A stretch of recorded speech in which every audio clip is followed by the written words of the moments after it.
Is that what I'm supposed to do? Because I don't have the text. I can read it from my computer. Okay. Okay. I don't have the text, but I'll read it from my computer. I got confused. It's Chaitanya Bhagavata.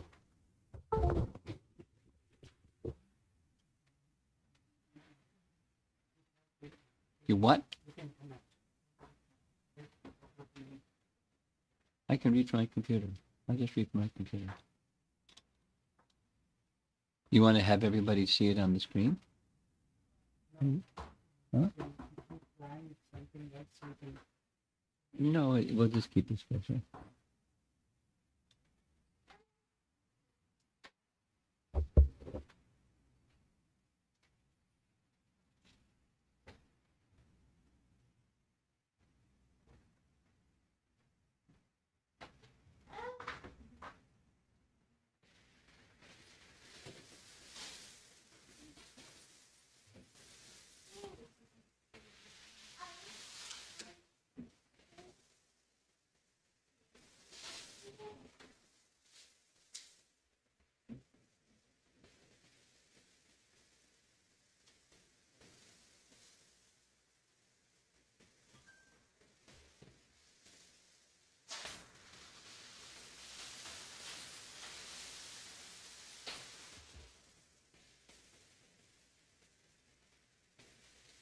What's the chapter number?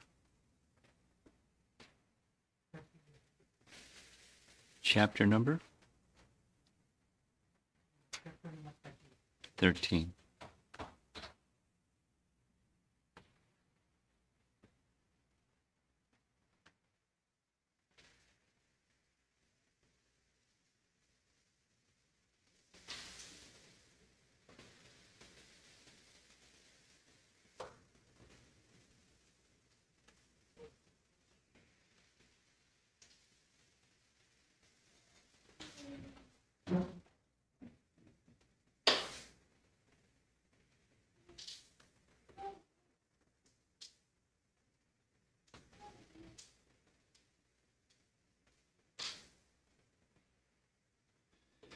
Okay.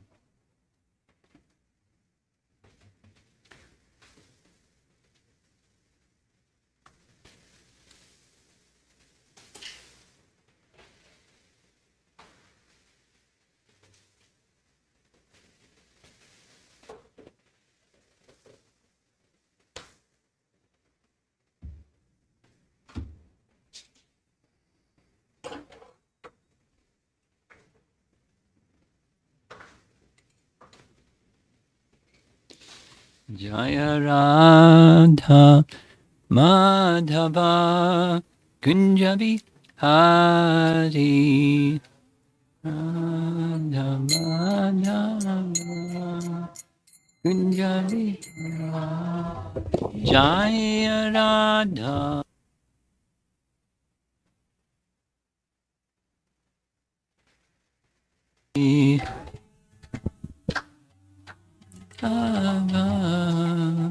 Kunjabi Gopi Jana Bhalabha Girivardhari Gopi Jana Bhalabha Girivardhari Gopi Jana Bhalabha Girivardhari Gopi Jana Bhalabha Girivardhari Jasodanandana Brajjanarandana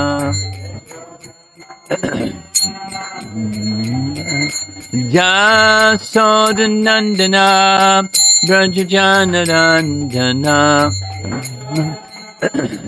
Brajjanarandana Yamuna Tiravana Chadi Natira Jamuna Tiravana Chadi Natira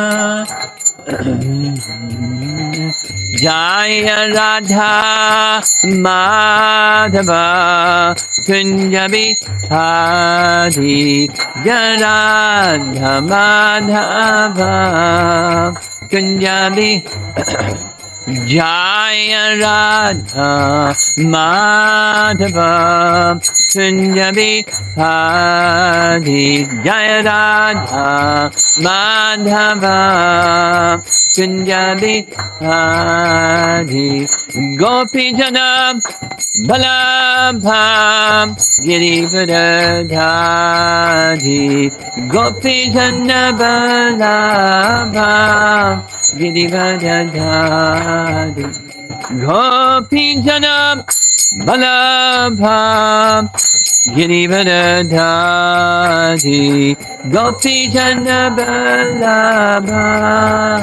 Girivardhari Yasodhanandana Vrajajana Ranjana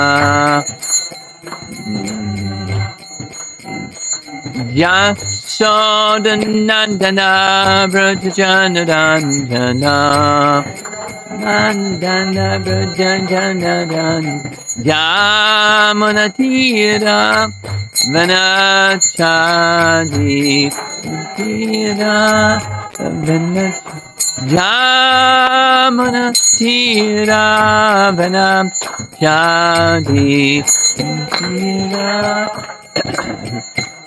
Jaya Radha Madhava Kunja Bihari Jaya Radha Kunja Bihari Jaya Radha Madhava Kunja Bihari Kunja Bihari Jaya Vishnupad Paramahansa Parividagacharya Astatarasatasi Srimad His Divine Grace Sri Bhaktivedanta Swami Srila Prabhupada Ki Ananta Koti Vaishnavrinda Ki Grantaraj Srimad Bhagavatam Ki Gaura Premanandi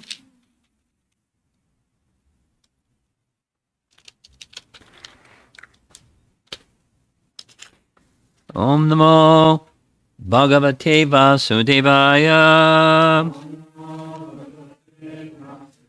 Om Namo Bhagavate Vasudevaya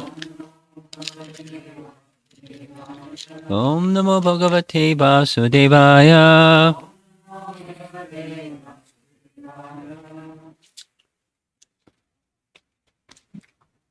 Everyone here, question, does anyone here need a little background on who is Lord Chaitanya and are observing Gaura Purnima later this month?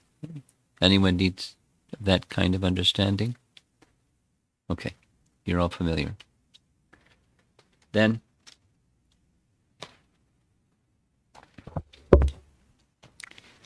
just like the pastimes of Krishna are enacted for many reasons, but primarily to track two main reasons. To track the hearts and minds of people of this world who are captured by the illusory energy to the spiritual dimension, the spiritual realm, spiritual reality. There's potencies within Krishna's pastimes to draw that because he's all attractive. That's the meaning of his name. And it's also to engage in loving exchanges with his devotees. Of course, there's the demons, and Krishna's commitment in Bhagavad Gita is he eliminates them. But in Gaura Leela, he doesn't kill the demons. He attracts the hearts of them. So hearing, for us, has the benefit of having our hearts and minds attracted to transcendence, because the mind and senses are very much involved in things temporary, and it's very absorbing, Maya is very powerful. Step back and think about it. How many living entities are there? I don't know, in this town or city or state or something, of all different species of life. How powerful is Maya? Maya has everybody under a whammy. And even intelligent, sophisticated, religious, educated human beings. Whammy. The illusory energy has us covered. So how to get out of that covered condition? What's the alternative to it? It's having our hearts and minds attracted, cleansed and attracted to transcendence. So Gaura Lila has that potency too, because Lord Chaitanya is Krishna himself, and Krishna's pastimes and Lord Chaitanya's pastimes are very, very attractive. We've mentioned this several times, but this is childhood pastimes, this section. First, there's 3 divisions of Chaitanya Bhagavat until he receives initiation, until he takes sannyas, and thereafter, like going to Puri in his travels and so forth. So this is childhood pastimes. He's at the meeting today, he's 16. In Krishna's pastimes, his childhood pastimes went until he was 12, when he left Mathura to go to Vrindavan to go to Mathura. So Lord Chaitanya is now 16. And there's a charm, unlike other... Krishna and Lord Chaitanya both have childhood pastimes. The other Leela avatars, there's not an extended description of their childhood pastimes, even Lord Ramachandra. And the other forms of the Lord, not much description of their childhood. We're right in the midst of his childhood or youth pastimes. And the theme of his, up to the time of his initiation, through this whole Adi Leela, is scholastic pastimes. And we've been discussing, there's a purpose. The purpose has to do with later Leela, where he's going to plunge into bhakti, but not because he can't cut the mustard with intellectual pursuits, so he's just a kind of sentimentalist and goes into emotional stuff. That's not the case. He's demonstrating it abundantly. And this chapter that we're going to be reading is the defeat of the Digvijay Pandit from Keshava, Kashmiri. So he's going to reciprocate with this particular individual, the soul, and display an opulence that's most extraordinary because he's just a young man. He displays humility when defeating him. He's not like rubbing his face in embarrassment, but he's a very, gentlemanly, respectful, and he's going to lift the illusion of a proud man, because many people, particularly with material intelligence, almost a certain companion with material intelligence is pride. Pride means you have something and you not only you value that something, but you hold yourself as better than others because you have that something, whether it's money or fame or something. Some ability, some singing, or something. Pride comes with opulence, unless one's heart is pure. So during Lord Chaitanya's time, before then also, but it was a common practice. I mean, way back. But in history, Vedic history. But pundits would travel here and there, and their happiness, their pleasure, their delight was engaging in debate, tarka, and then they would demonstrate their ability and challenge somebody else, and the one who lost had to become the disciple and submit and surrender unto the one who was victorious.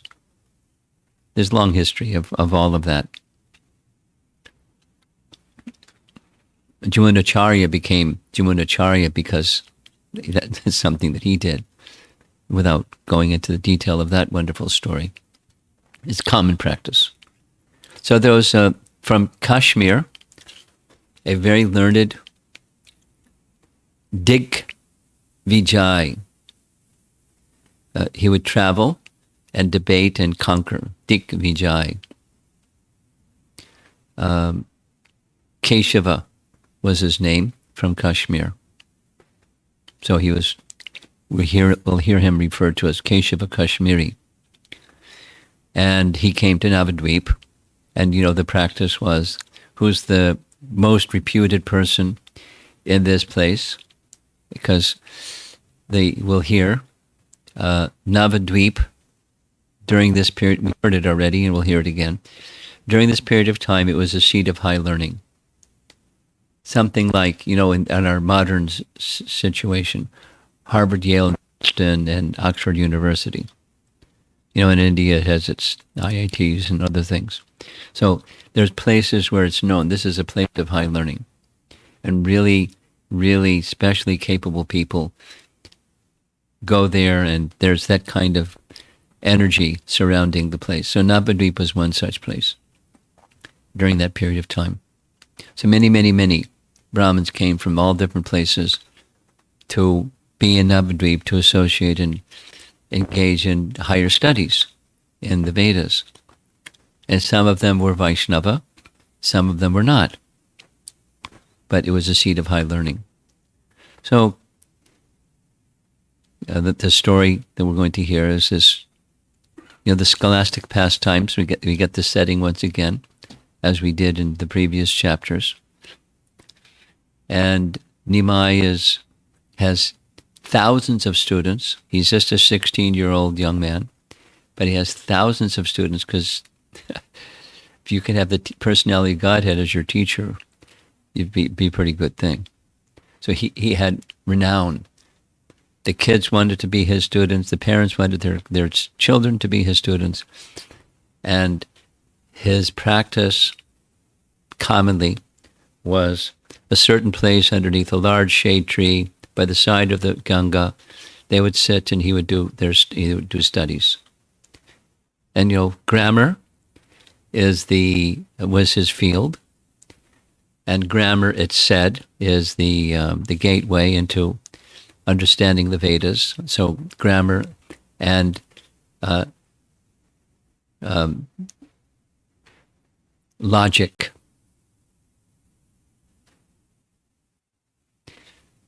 There's details. It's a nice detail.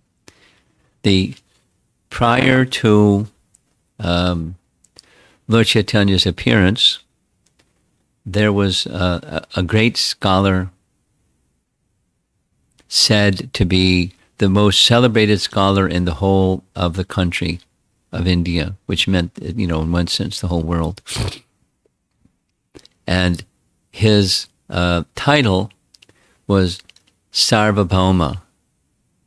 By the way, today is the disappearance day of Sarvabhauma Jagannath Das Babaji.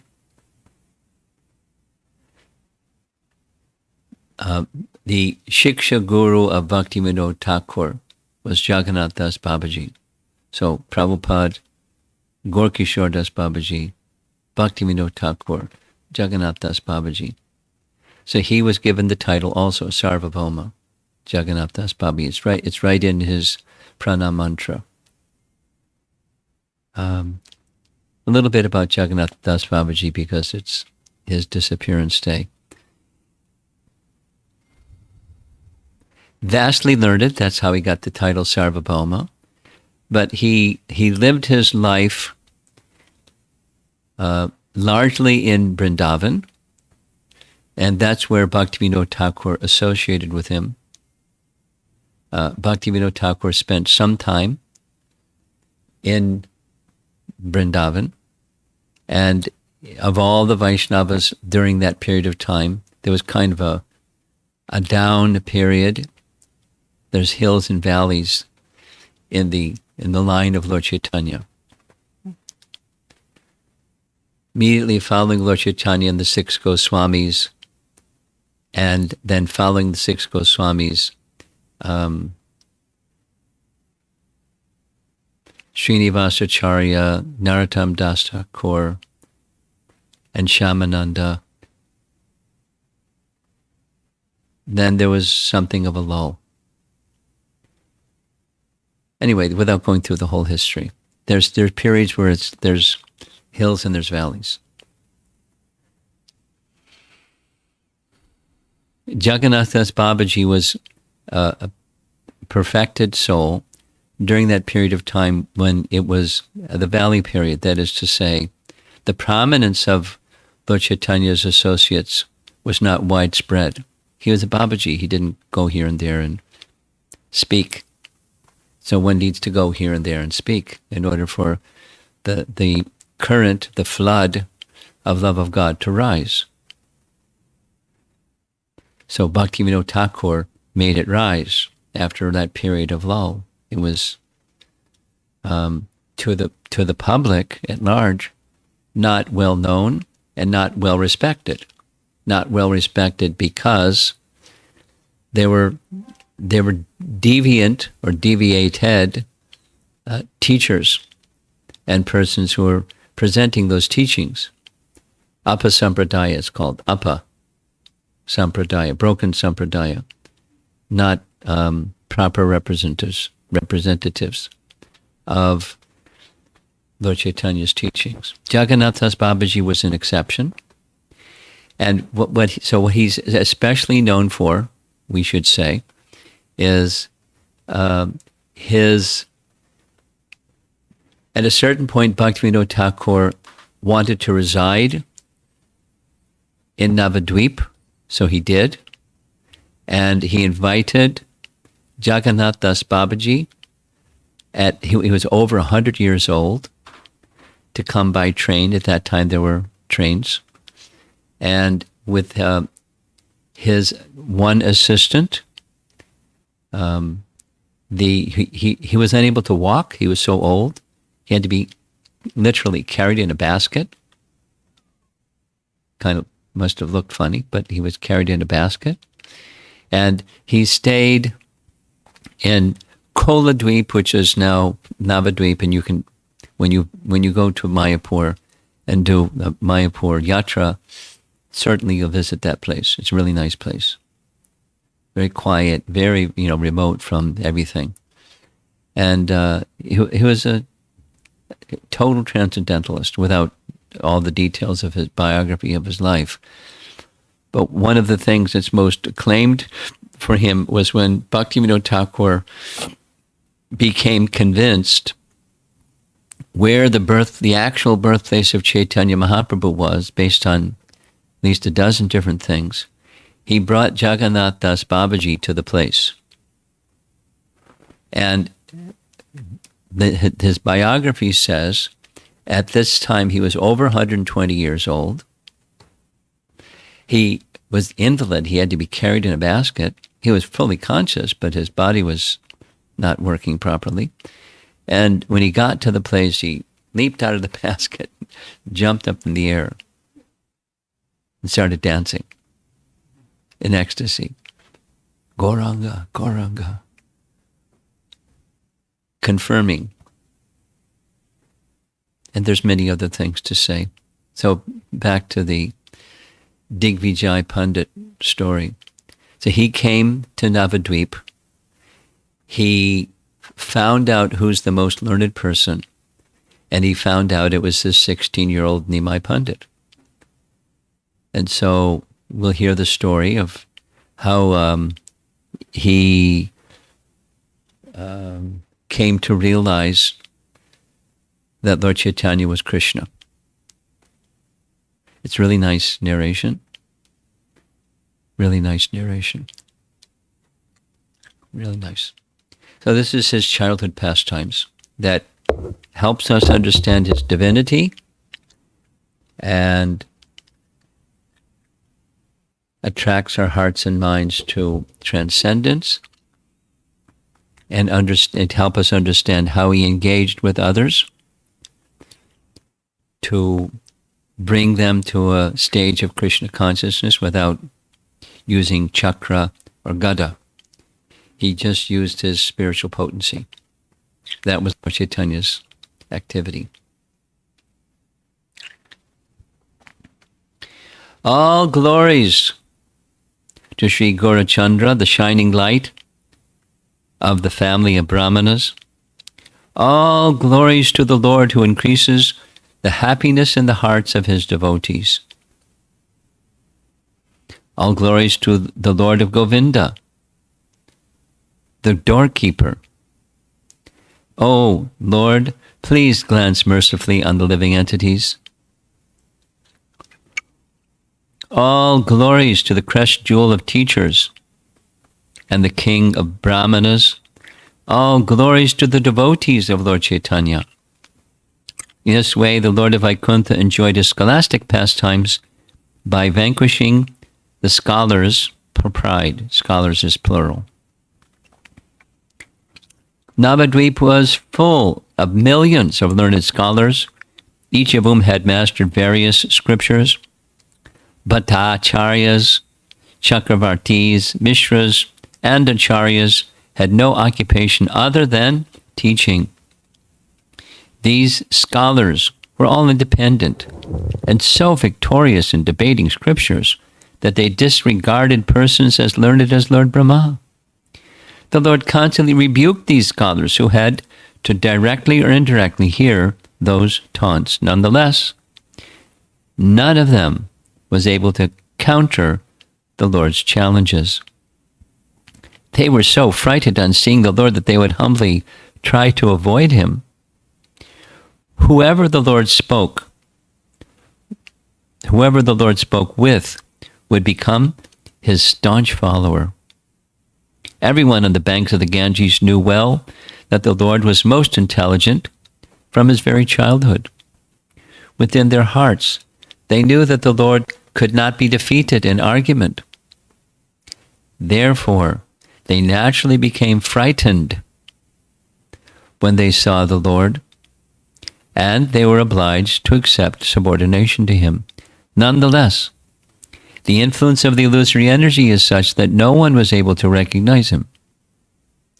No one can possibly recognize the Lord unless and until he reveals himself. So that's going to happen with the traveling debater Keshava Kashmiri. He revealed himself.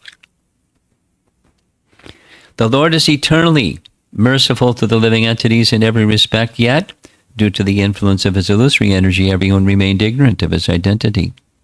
In this way, Gaurachandra bewildered everyone as he enjoyed his scholastic pastimes in Navadvip. In the meantime, a proud champion of learning arrived in Navadvip. He was a staunch devotee of Goddess Saraswati, semicolon. By chanting her mantra, he had won her favor.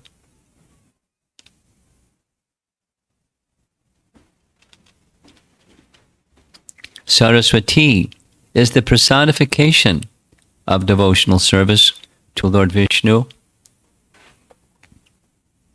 Being non-different from Lakshmi, she eternally resides on the chest of Lord Vishnu. She is the mother of the universe. So this sentence tells us something important. There's the material demigoddess Saraswati, and there's the spiritual counterpart Saraswati. I'll say it again differently, but it's the same message. In Brahma Samhita, some of you may be familiar with that little skinny book, Brahma Samhita.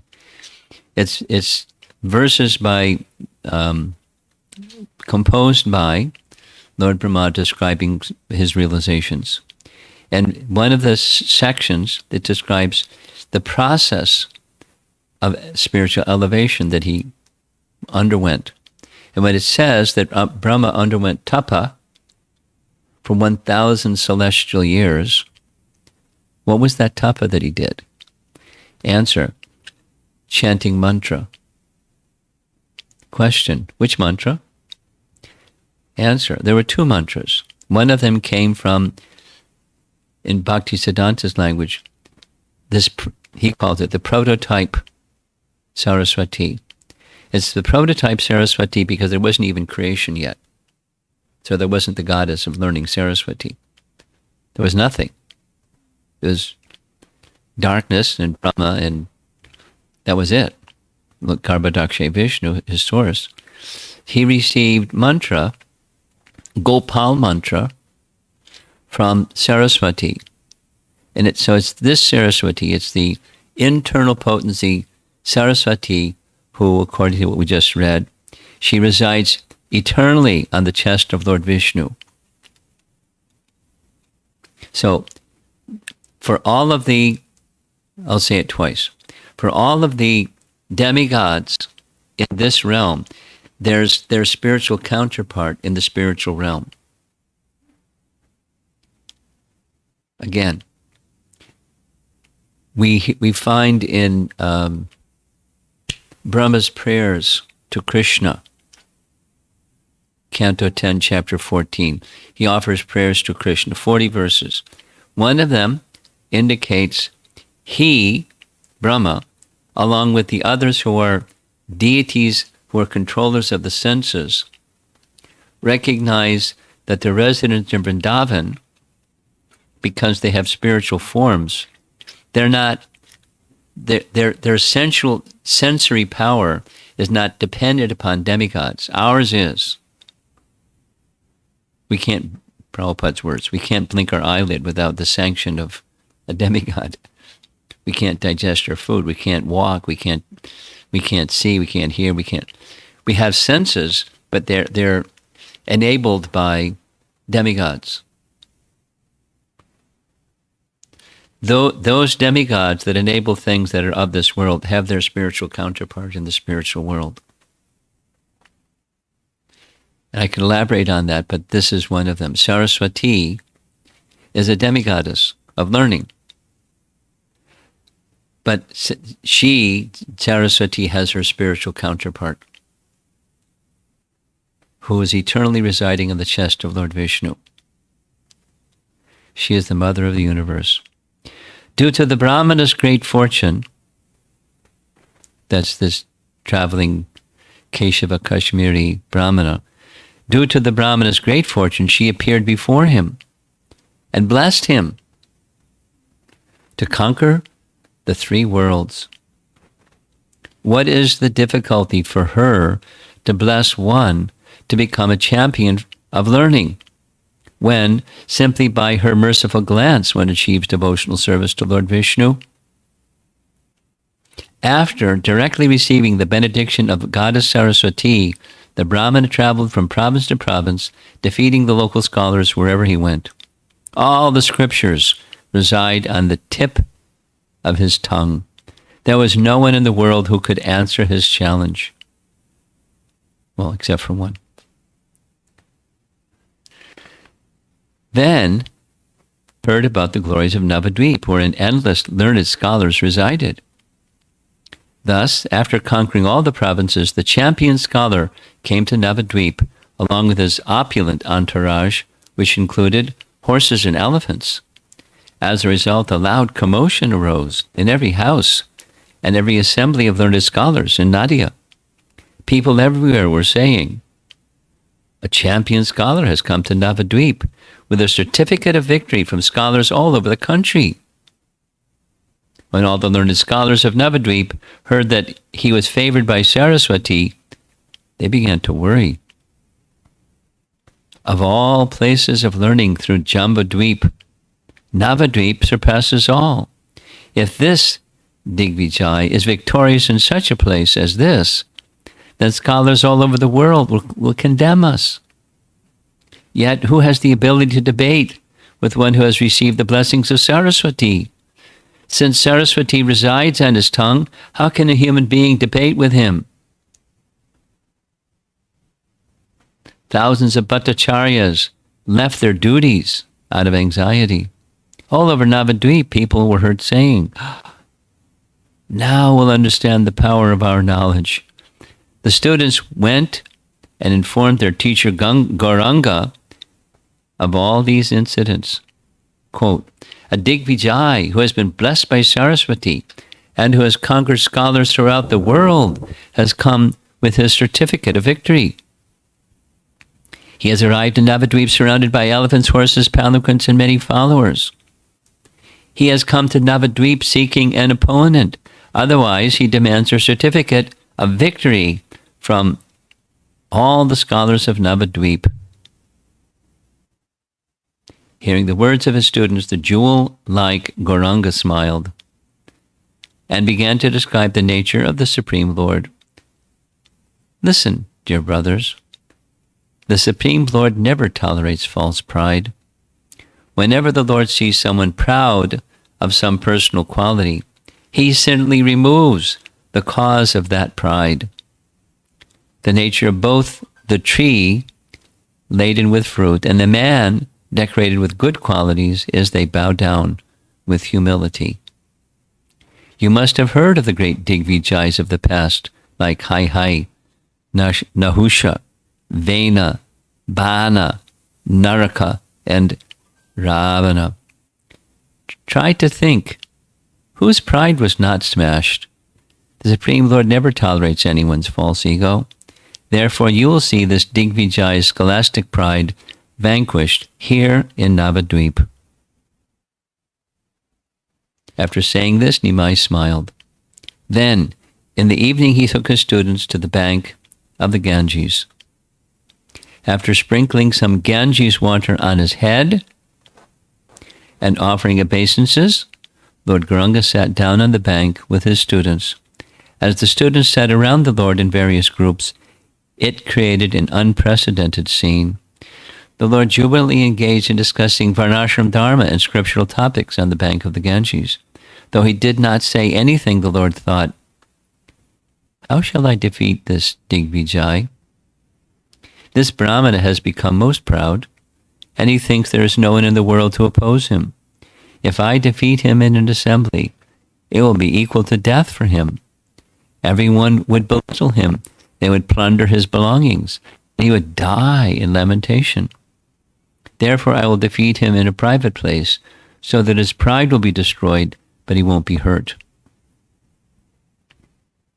While the Lord was thinking in this way, night fell, and the Digvijay arrived at that spot. It was clear, full moon night, and the Ganges looked most enchanting. As the Lord sat with his students, his attractive form was unmatched throughout innumerable universes. A smile decorated the Lord's moonlight face, and his beautiful eyes showered merciful glances. His teeth defeated the luster of a string of pearls, and his reddish lips resembled the color of a rising sun.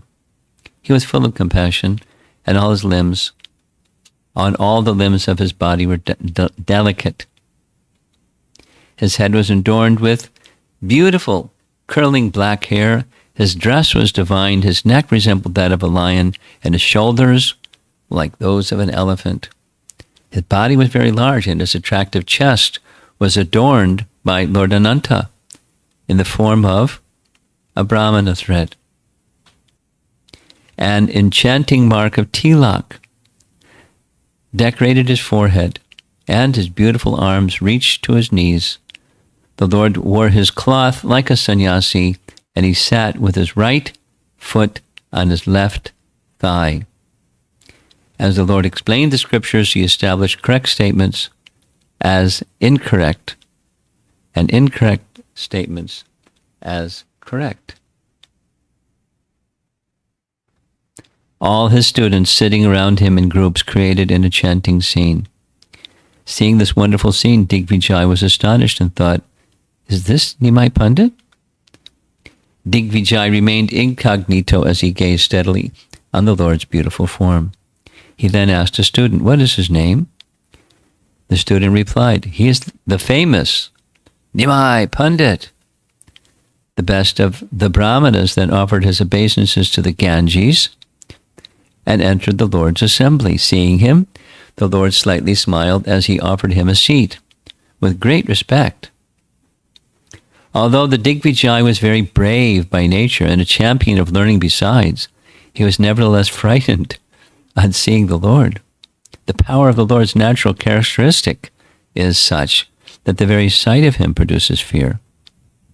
After exchanging a few words of introduction, the Lord began to sportingly inquire from him. The Lord said,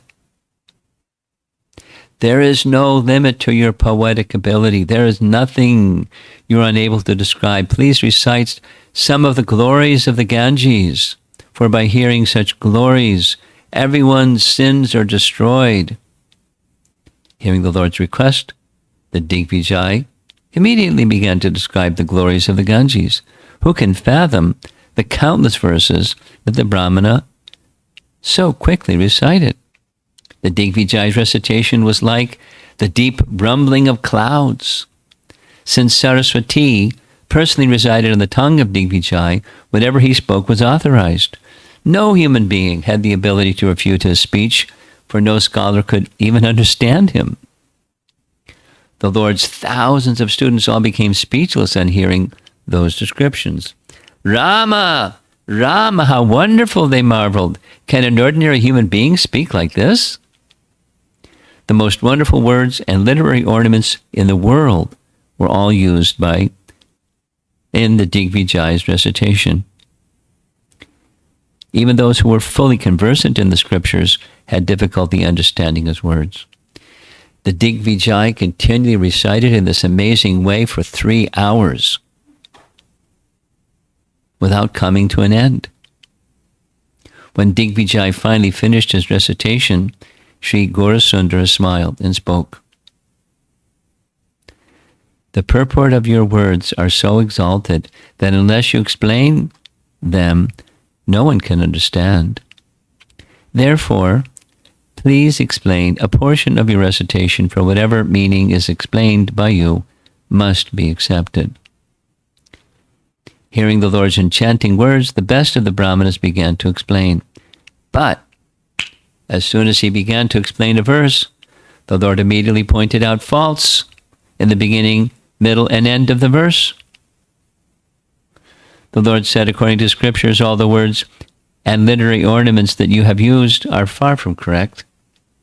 But please tell us, what was your intended meaning of these ornaments?" asked the Lord.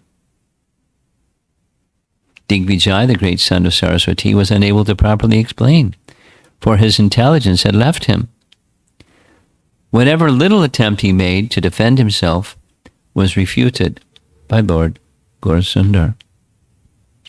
It appeared that Digvijay's intelligence had taken leave of him, for he didn't even know what he was saying. The Lord then said, "Leave this verse and recite another." But the Digvijay was unable to recite like before.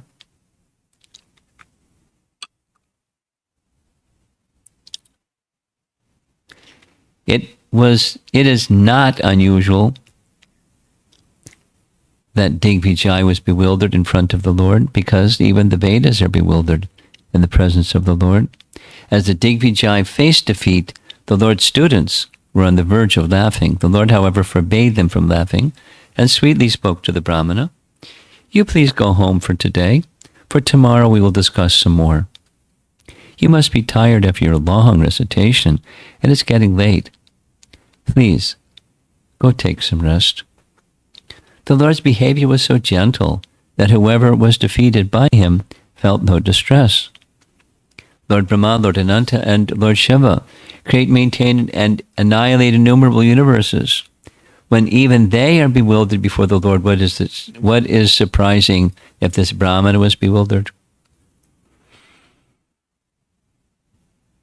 Unlimited universes are bewildered by Maya, the shadow of Lakshmi, Saraswati, and other internal potencies of the Lord. Yet, she is also bewildered in the presence of the Lord, and therefore she always stands behind him. She always stands behind him. Some of you may be familiar with the instruction that Narada gave to Vyas about compiling Srimad Bhagavatam.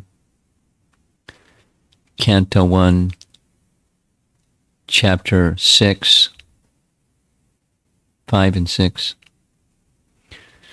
So in the beginning of Chapter 7, Canto 1, according to Narada's instructions, he purified himself touching the water of the Saraswati and sat in a trance of meditation and had a vision. And one of those visions is this one. Yaya samohito jiva atmanam trigunatmakam. He saw Maya, he saw the personality of Godhead, and he saw Maya under his full control behind him. That's mentioned here.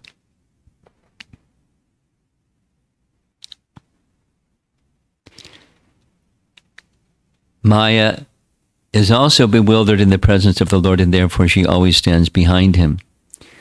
When the compiler of the Vedas and even Anantashesh are bewildered in the presence of the Lord, then what is surprising if Digvijaya is bewildered? It is impossible for ordinary living entities to understand the activities of the Supreme Lord. Therefore, his activities are transcendently glorious. In fact, the activities performed by the Supreme Lord are all meant for the deliverance of the conditioned souls. As the Digvijaya faced defeat, the Lord's students were on the verge of laughing. We covered this.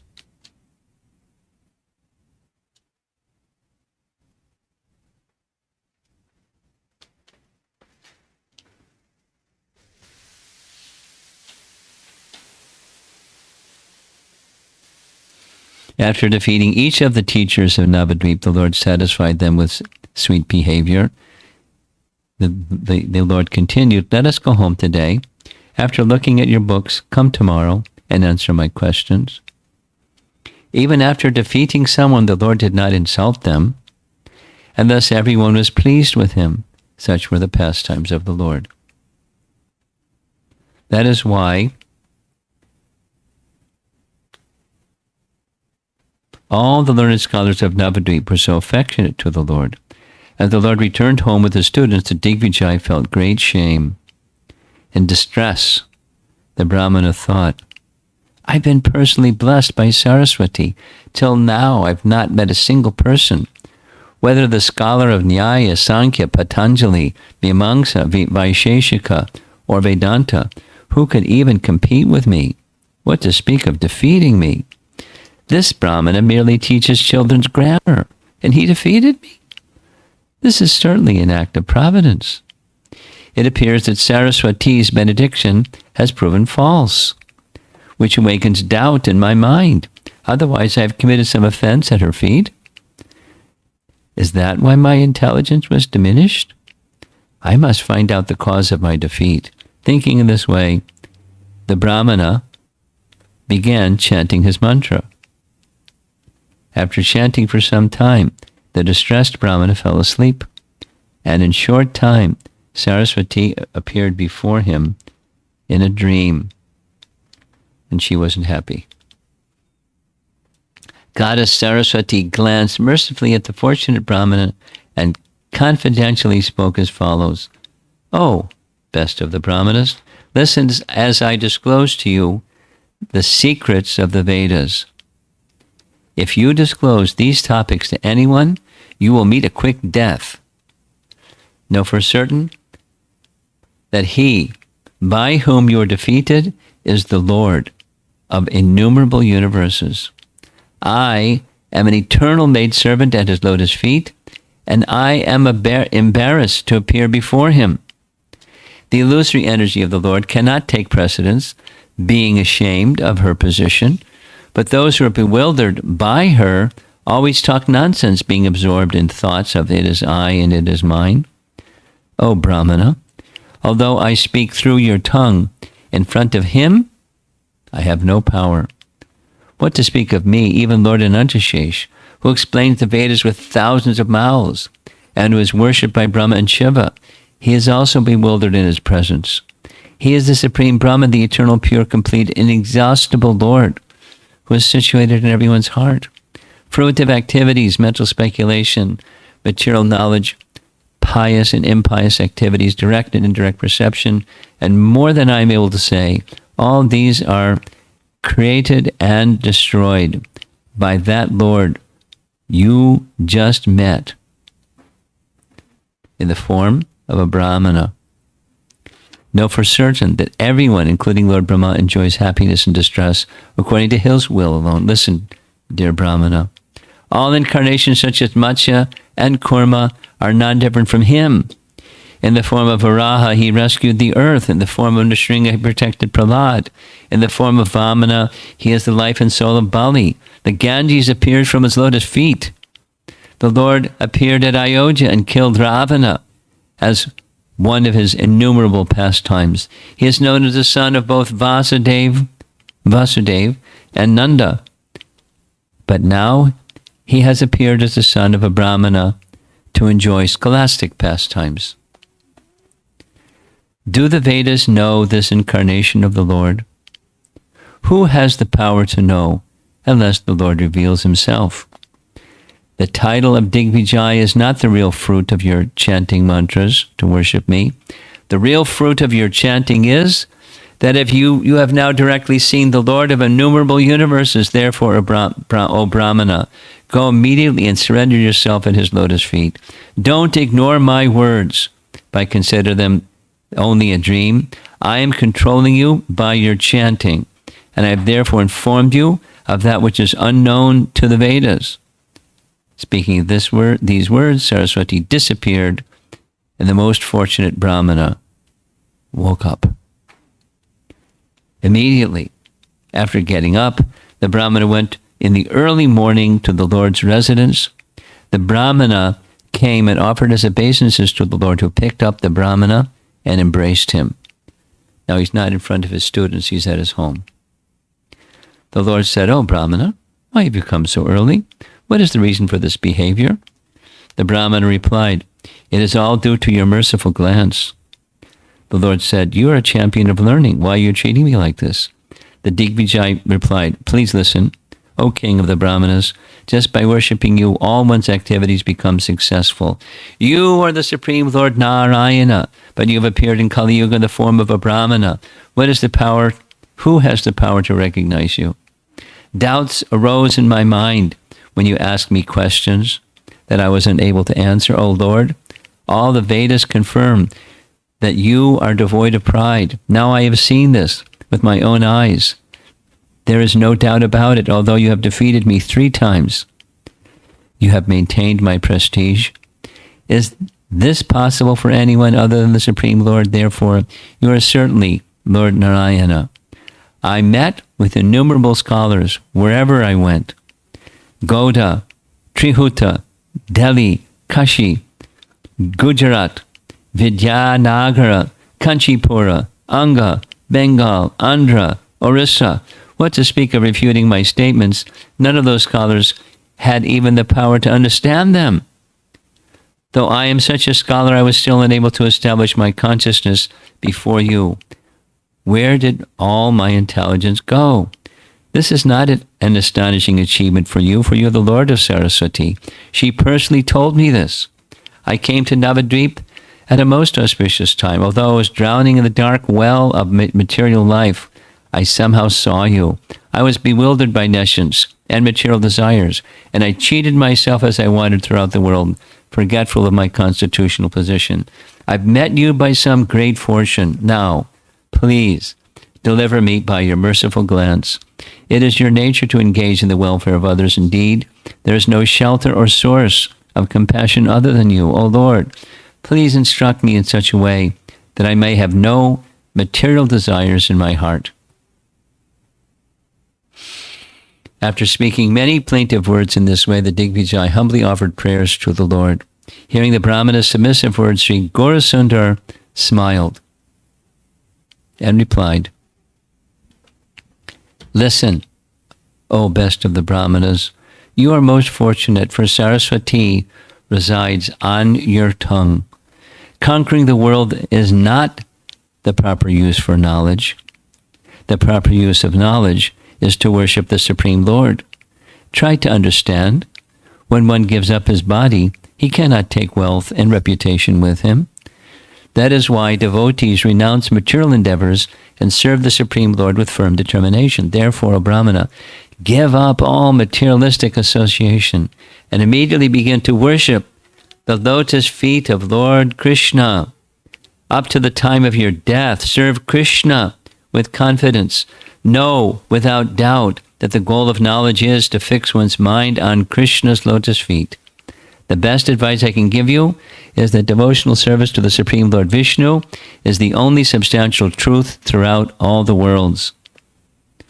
After saying this, the Lord embraced the Brahmana in satisfaction. Being embraced by the Lord of Vaikuntha, the Brahmana was freed from all material bondage. Then the Lord said, "O Brahmana, give up your pride, worship Krishna, and be merciful to all living entities. What Saraswati told you in confidence should not be told to anyone. If one discloses topics that are more confidential than those of the Vedas, then know for certain that his duration of life is diminished and his advancement in the next life will be checked." After receiving the Lord's instructions, the best of Brahmanas offered repeated obeisances to the Lord. We're almost done. Then, after offering repeated obeisances to the Lord, the Brahmana departed in great satisfaction. On receiving the Lord's instructions, renunciation, knowledge, and devotional service immediately manifested in the body of the Brahmana. The Digvijay's pride was immediately destroyed, and he became more humble than a blade of grass.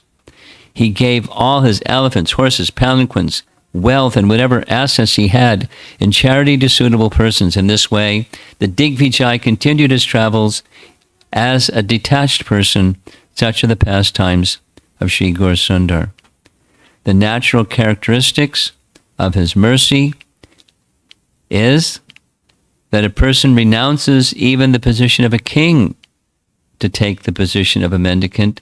The prime example of this in Kali Yuga is Sri Dabir Kas, who left a kingdom to live in the forest. Who's Dabir Kas? Sanatana Goswami. So he knew.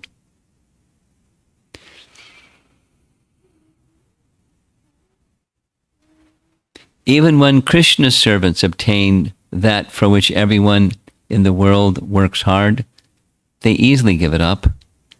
One finds happiness in kingly opulences only when he does not know the glorious happiness derived from devotional service. Leaving talks of happiness from kingly opulence far aside, the devotees of Krishna consider even the happiness derived from liberation as insignificant. Nothing is obtained without the Lord's merciful glance. Therefore, the Vedas enjoin one to worship the Supreme Lord. The Digvijay was thus delivered from material life. Such are the wonderful narrations of Sri Gaurasundar. Soon everyone in Navadvip heard that Lord Gaurasundar defeated the Digvijay. People were all astonished, and they said, "Nimai Pandit is such a great scholar. He has even defeated the Digvijay. We never heard of such a learned scholar as Nimai. The pride of Nimai Pandit is justified, and now his reputation has spread." Someone said, "If Nimai studies logic, he will certainly become a Bhattacharya." Now, just a little history. There's a few more verses, but a little history is the chief priest of the king of Orissa. The king of Orissa at that time was Prataparudra. When Lord Chaitanya went to Puri, he was the king, Prataparudra. Not just Puri, but all of Orissa, and then Orissa. Odisha, was, all the way down to Chennai and up to parts of Bengal. It was really huge. He was the king. And he had invited Sarvabhauma Bhattacharya to become his chief priest. Because this child, is it necessary that we hear this?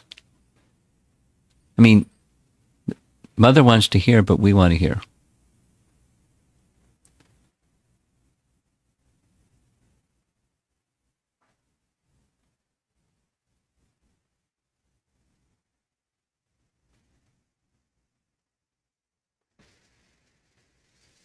Okay. Sarvabhauma Bhattacharya had a brother. Sarvabhauma Bhattacharya's brother was Vidya Vachaspati. Vidya Vachaspati and Sarvabhauma Bhattacharya lived in Navadvip. Sarvabhauma Bhattacharya was elder to Lord Chaitanya's father, about the same age but a little elder. And he, Sarvabhauma Bhattacharya, was expert in 5 of the primary derivations of the teachings of the Vedas. What was missing was logic. So there's some history. He, Sarvabhauma Bhattacharya, went to a place in Nepal, or North India at least, and because there they had some texts on logic, but they were really miserly. Because they're brahmanas, he went in submission to learn from them. They had to say yes, but they wouldn't give him the book. But that was not a problem because he had a memory. He could, he studied the book and then he left and wrote the book. So now Sarvabhauma Bhattacharya became scholarly in all 6 doctrines or treatises. 6 Saddarshans, it's called. At that point, he left Navadvip to go to Puri. So it was in Navadvip. It was one of the primary essential teachings that was missing, Nyaya. So they're saying here, if Nimai became proficient also in Nyaya, he'd be the best. But he was his Supreme Lord. He didn't need to study Nyaya. Someone else said, "Oh, brother, let us all together award him the title Bodhishama." Yet even after seeing all this, the influence of the Lord's illusory energy is such that people still did not understand him. In this way, everyone in Navadvip broadcast the good, pure glories of the Lord. I offer my obeisances to the residents of Navadvip who had the ability to see all these pastimes. Whoever hears these topics of Lord Gauranga defeating Digvijay is never defeated anywhere. Whoever hears the enchanting scholastic pastimes of Lord Gauranga will certainly become his servant. Final verse. Accepting Lord Sri Chaitanya and Nityananda Prabhu as my life and soul, I, Vrindavan Das, sing the glories of their lotus feet.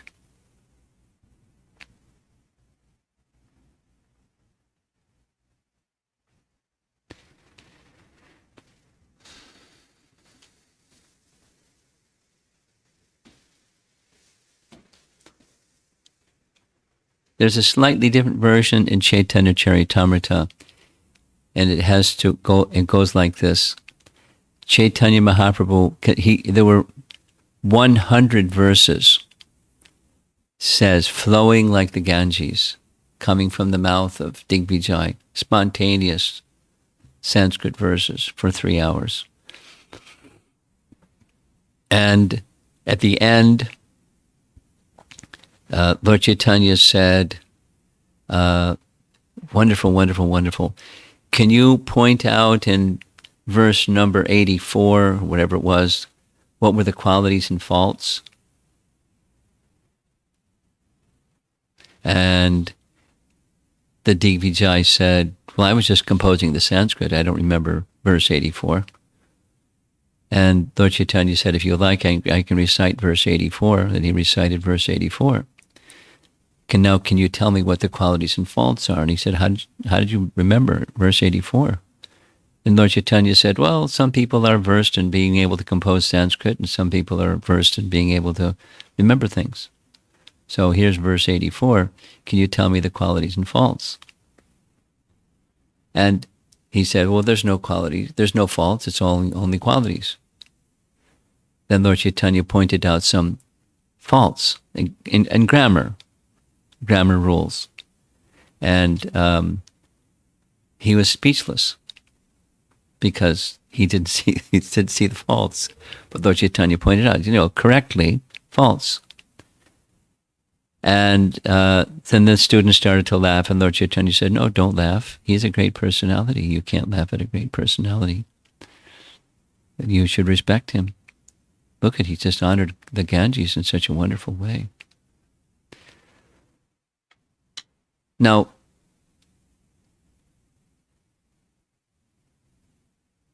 let's go before Lord Chaitanya's time, and we'll go to Shankaracharya's time.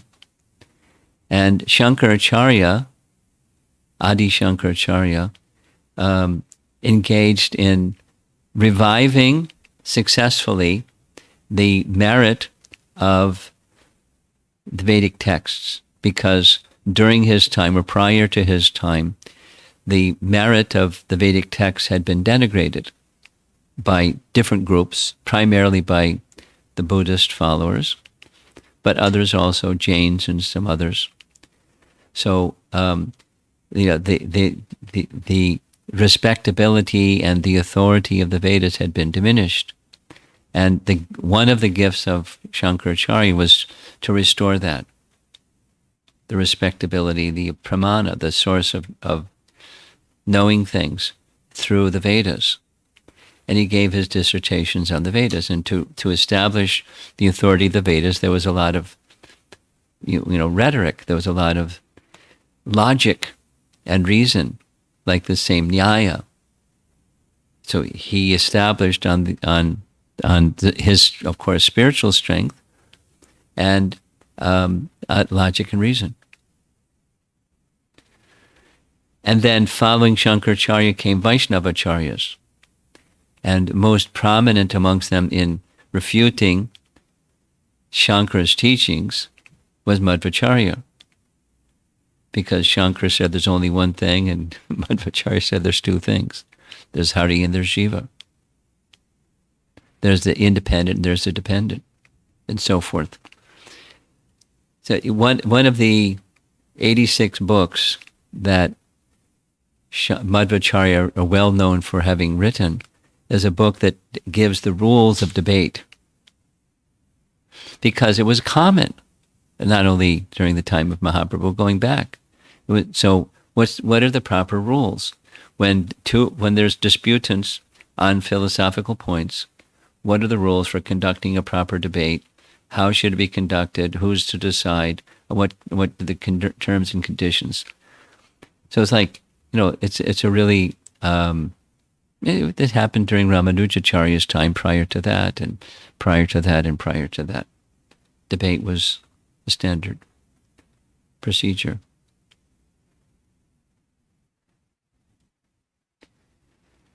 And it was important because it swayed the hearts and the minds of followers. And so theologies moved based upon someone was, a better logician than another person. And then, then the pendulum swings the other way. Historically, somebody's a better logician than that person, and so the things go back and forth. So therefore, tarka apratishta, in the language of the Vedas itself, in Vedanta Sutra, very short, tarka apratishta. You can't establish truth, sat, by logic and argument. But the scholars are engaged often in logic and argument, swaying this way and swaying that way and so forth. Lord Chaitanya engaged in this way and then later stepped away from it. because it's insubstantial, tarka apratishta. But he at the same time, he used it when discussing Lord Chaitanya later, in discussing with the sannyasis of Benares, particularly Prakashananda Saraswati. He explained Vedanta Sutra in a very, very simple way, so much so that as he explained it, the assembly of sannyasis said, wow, we never heard Brahma Sutra explained in this way. It's very clear, very direct, and we accept it. But so that was by spiritual influence, not just simply rules of logic and argument and so forth. Here in this case, because he's just young, he's 16, he's renowned for being a grammar teacher, he's speaking in terms of grammar. But the essence, whether it's the Chaitanya Bhagavata version or the Chaitanya Charitamrita version, he was merciful. His interest was removing the pride and restoring respectability to a place of shelter other than argumentation and logic. It's paving the way. It's paving the way for bhakti.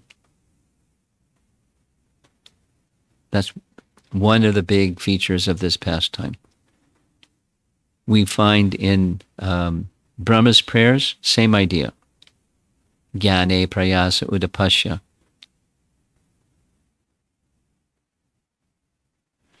The process of speculation to understand transcendence should be discarded. Jnane prayasa udapasya. Discard. Jnana prayasa. Endeavoring to understand truth by speculation and argumentation. Leave it aside. If you leave that aside, what do you have left?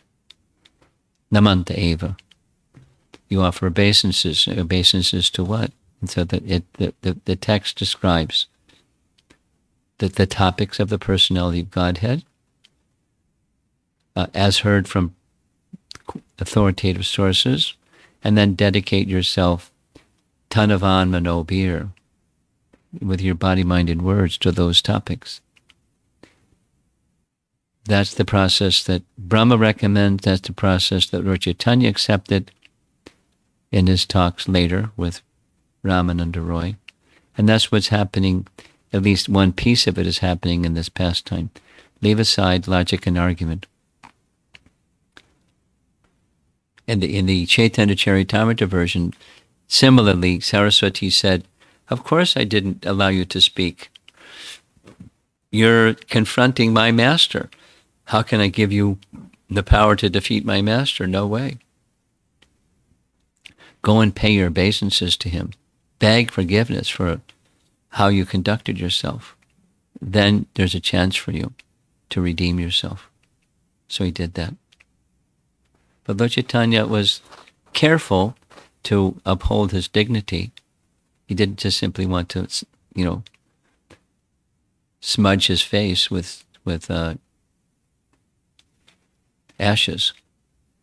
He wanted his pride to be relieved, which was effective. In Chaitanya Charitamrita, it describes, Lord Chaitanya gave him an instruction: use your acumen to write a book that glorifies Krishna. So he dedicated himself after that to write. Here it just says he continued to travel and do his thing. In Chaitanya Charitamrita specifically, he was instructed, use the skill that you have, it's given to you by the Supreme Lord, to glorify Krishna.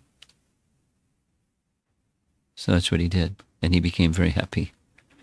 Now, where that book is, we don't know, but it's a celebrated pastime from becoming a wrangling scholar to a devotee, using the same skills, but in Krishna's service, instead of building up his own pride and reputation.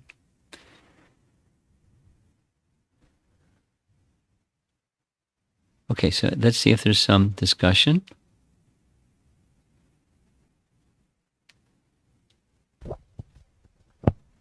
I compliment you for organizing the social distancing. So it's fantastic. Number of people, but we're all spread out.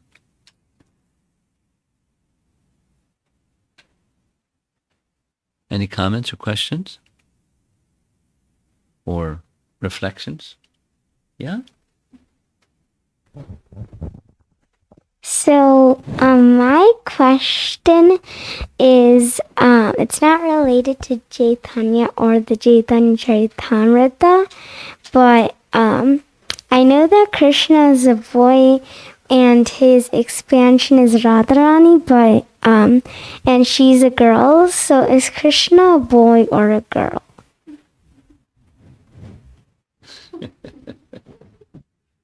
What do you think?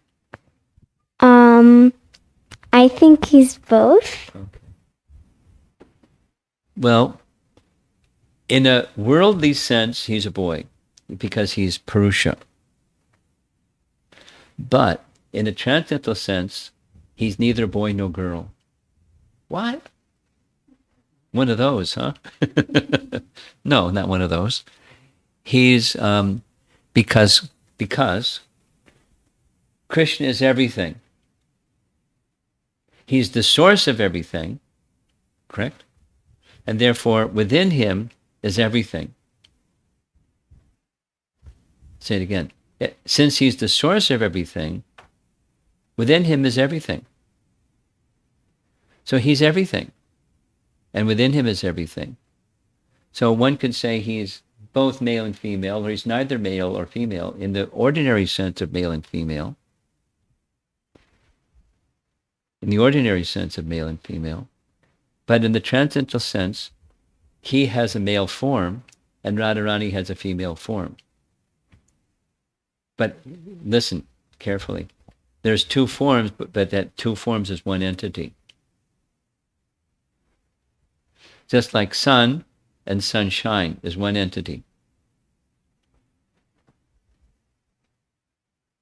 But the sunshine is not the sun, and the sun is not the sunshine. But it's one entity. Do you understand what I mean? One entity? Yes. You can't separate sun and sunshine. You won't find sunshine somewhere without sun. You won't find the sun somewhere without sunshine. It's one entity. Radha and Krishna is one entity. He's manifesting a male-like form, and she's manifesting a female-like form. But it's actually one entity. They, Radha Krishna, it's one entity. So with that picture in your mind, Radha Krishna they are one entity. So the entity is neither male and female. But in the Leela, Krishna is manifesting a male form, she's manifesting a female form. And forms of this world are a reflection of that world. You understand that one, right? Yes. Okay, good. So Krishna is male, but he's not male. Okay?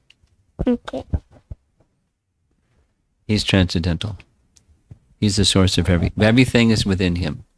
I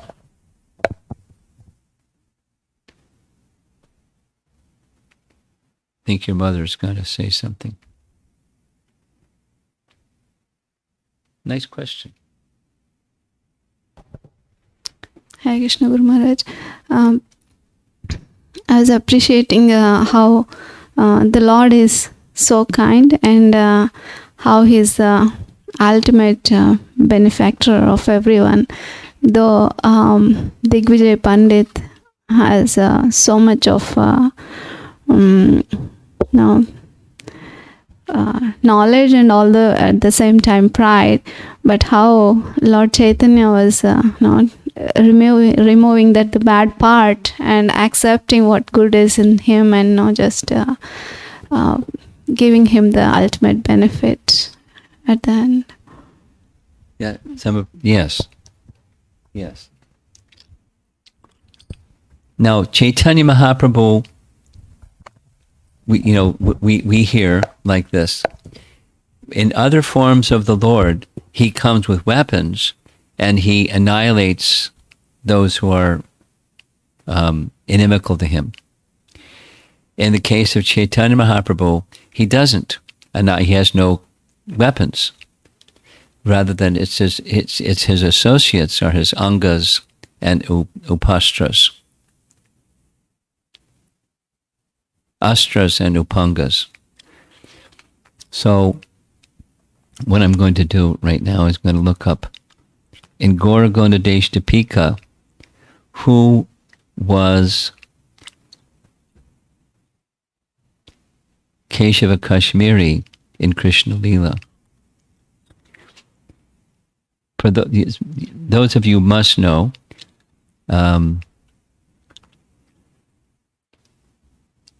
as you know this one, Krishna and Balaram appear as Lord Chaitanya and Nityananda, right? Yes. Then, in addition, over here is Advaitacharya. That's Mahavishnu. So, Sri Krishna Chaitanya, Prabhu Nityananda, Sri Advaita. Then who's the next one? Gadadhar, right? Gadadhar. So Gadadhar is Radharani. And then Srivas, that's Narada Muni. So when you look at the deities of Radha and Krishna, here's Krishna, and to his left or to our right, that's where Radha is, right? And so where Radha is, that's where Gadadhar is. And when you look at Krishna Balaram, Krishna's on our right and Balaram is on our left. Or to Krishna's right is Balaram. That's where Lord Nityananda is. Krishna Balaram, Gaura Nitai, Radha Krishna, Gaura Gadadhar. And so also with all the associates of Lord Chaitanya, each of the associates of Lord Chaitanya have their spiritual counterpart in Krishna's pastimes. So I'm going to look and see what it says is the Keshava Kashmiri.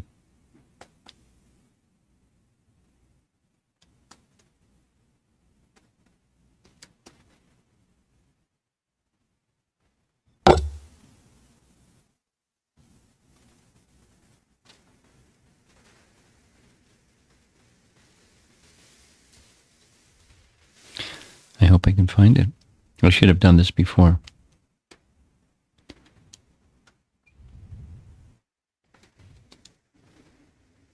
Doesn't show. Okay, I'll see maybe later. Anything else? Your father behind you?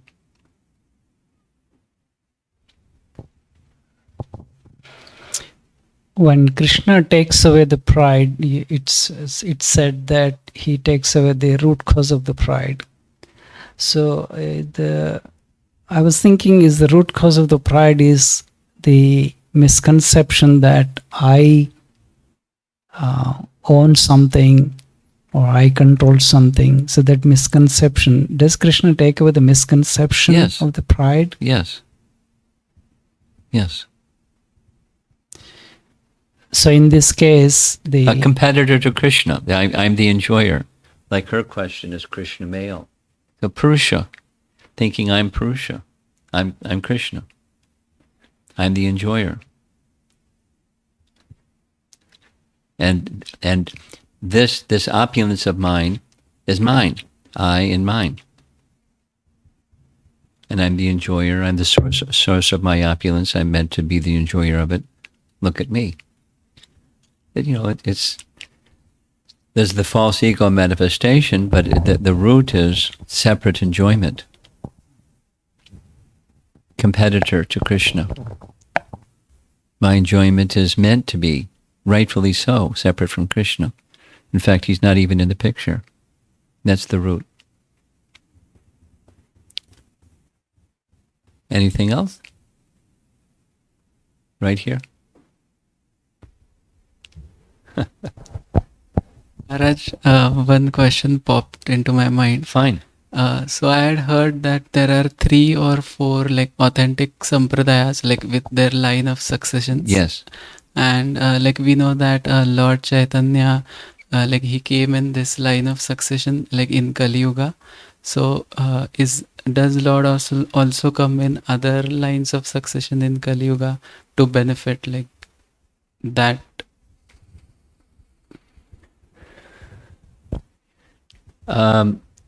It's 4, and Lord Chaitanya appeared in Madhva's line, Brahma, Madhva, Gaudiya, Sampradaya. So the line, or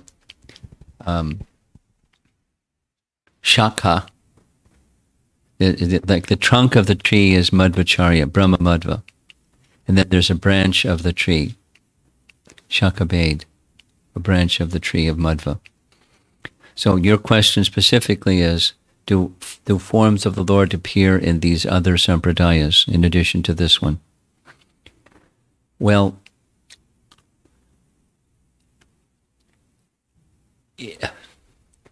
not exactly, because one is accepted as an incarnation, provided there is, one of the criterion is there's validation or verification within disciplic succession, within the scriptures.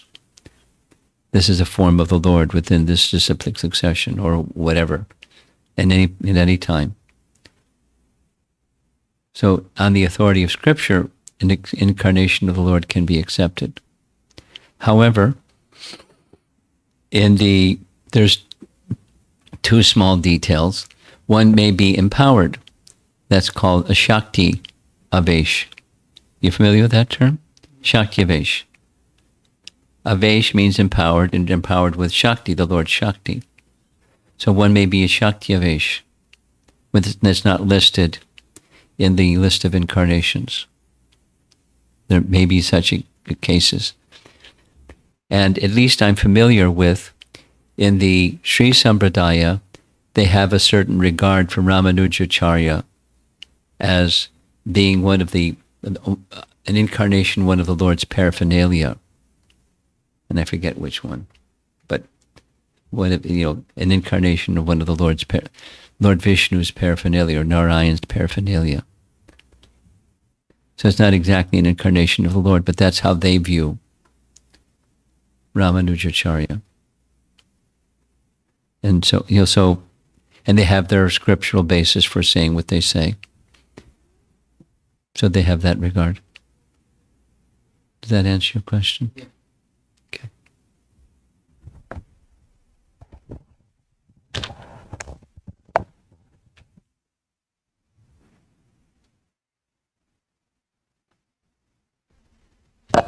Hare Krishna Maharaj.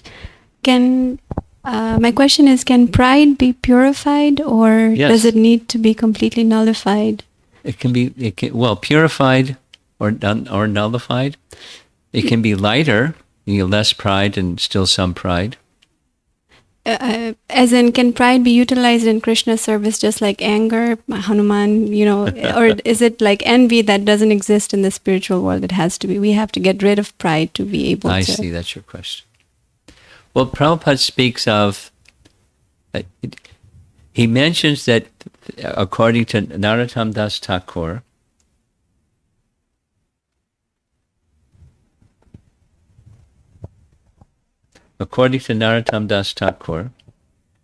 everything can be used in Krishna's service. That's like some teaching that he has given. So pride, the way the Prabhupada explains pride, is not the material kind of pride, but one can take pride as being, part of a devotee of Krishna. In other words, the honor goes to Krishna, not to you or someone close to you who is a devotee of Krishna. You can have pride in a spiritual sense of pride, that I am Krishna's devotee. A nice example of this, a really nice example of.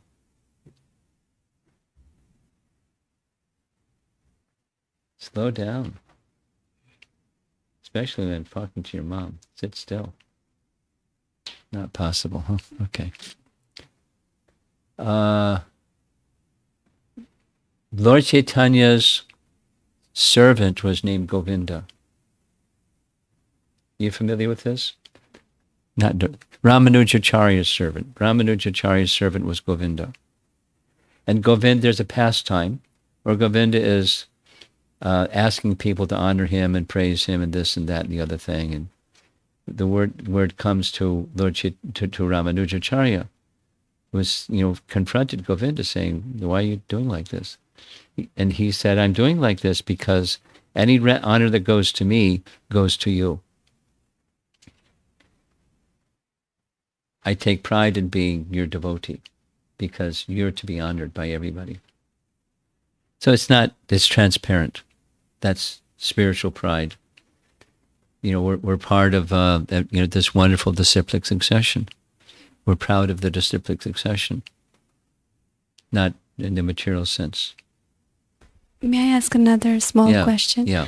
For those that are relatively new to Chaitanya Leela and that want to strengthen their faith in Chaitanya Mahaprabhu, is it advisable to read Chaitanya Bhagavat first before Chaitanya Charitamrita, or does it matter?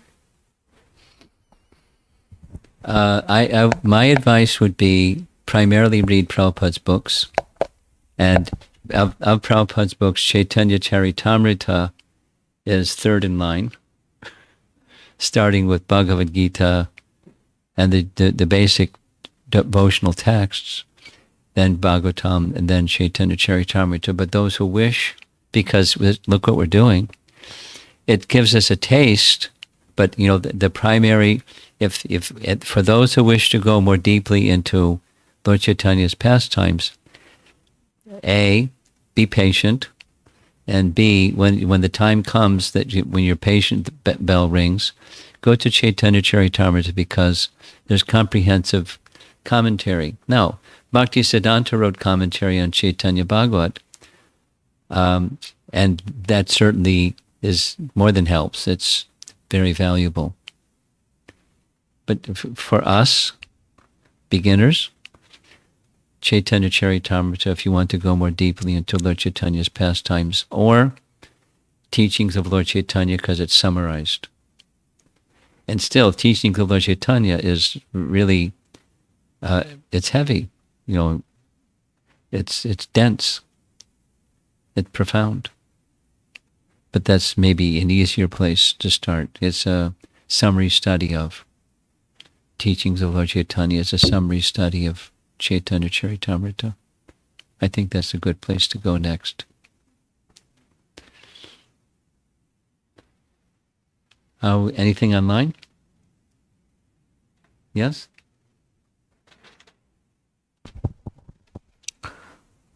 Prematangani Mataji posted question. The text 107. The activities performed by the Supreme Lord are all meant for the deliverance of the conditioned souls. So, I didn't get much. She's just pointing out what text 107 says. The pastimes of the Lord are meant for the deliverance of all conditioned souls. Yes, Fantastic. So it's just a comment, not a... Yeah. And another question is from Neeraj Prabhu. Hare Krishna Maharaj, thank you. How can listening to a certain pastime of the Lord grant a certain benediction? Example, conversation between Mahaprabhu and Digvijay grants one victory always. Well, it's not like you listen to the pastime and you snap your fingers and every single circumstance of your life thereafter, you'll always be victorious. It's not that's not a correct understanding. The correct understanding is the path of spiritual success has now been opened. The door has been opened and the path has been opened. for spiritual success. And then another answer to the question, how can the pastime open the door for spiritual success? Because there's spiritual potencies within the pastimes. And it certainly depends upon the qualitative hearing, and depends on where you are, how covered and how not covered you are, how quickly all of that's going to happen. But there's potencies to bring about spiritual success. And a big part of spiritual success is defeat of pride, or reducing pride. That's it. Okay? You're all very patient, hearing. Different, let me just share this. For most people in the world, not just people from America or India, but people of the world, anywhere, they have not heard Lord Chaitanya's pastimes. In contrast, most of you from young age have heard the pastimes of Krishna and the pastimes of Lord Ramachandra. You grew up with it, to one degree or another degree. Someone who your life intersected with gave you some understanding of Ramayana and Krishna's pastimes, or Mahabharata. Now imagine if you didn't grow up with all of that, what it was like for me to hear Ramayana and Mahabharata and Srimad Bhagavatam. It's totally new experience. New. Nothing about nothing. So hearing Gaura Leela is part of the adventure.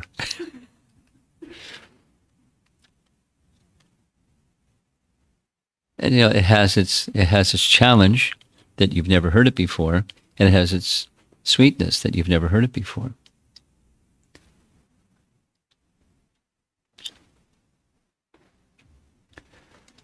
So for those of you that are in that category, that you're not familiar with the pastimes of Lord Chaitanya, and you're hearing it for the first time, then just repeating something that's kind of obvious. Don't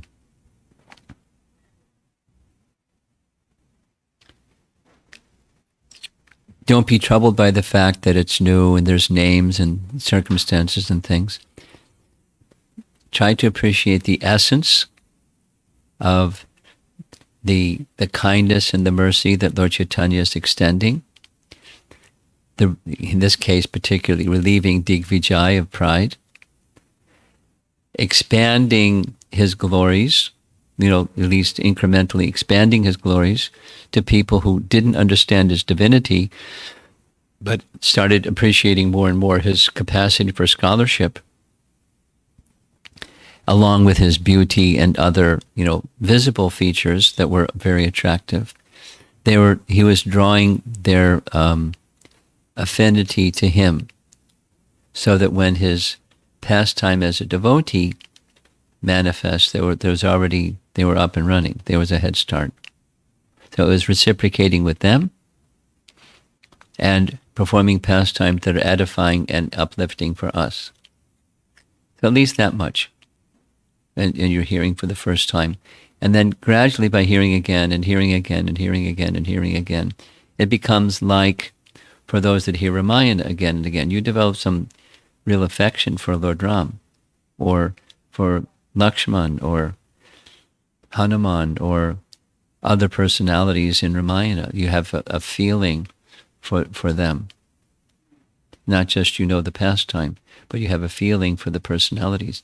You develop some attraction, maybe an attachment for this personality or that personality, Bharat, and how he bore the burden of mistrust of others, although he hadn't done anything. And I can relate to that, because sometimes there's mistrust that goes to somebody when they're just a good person and they have to bear that burden.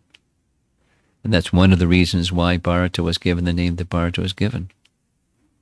Anyway, just by hearing, it kind of grows, the sense of the personalities and the exchanges. And it's meant specifically for this age of Kali to draw attention and attraction to the holy name and loving devotional service to Krishna. So that's what I see as the benefit. It's what we're doing during this visit here. It's all Chaitanya Bhagavat beginning to end. At least in the, other than the 4 days of the week that we're reading Uddhava Gita. Okay. Thank you very much. Prabhupada Ki Jai.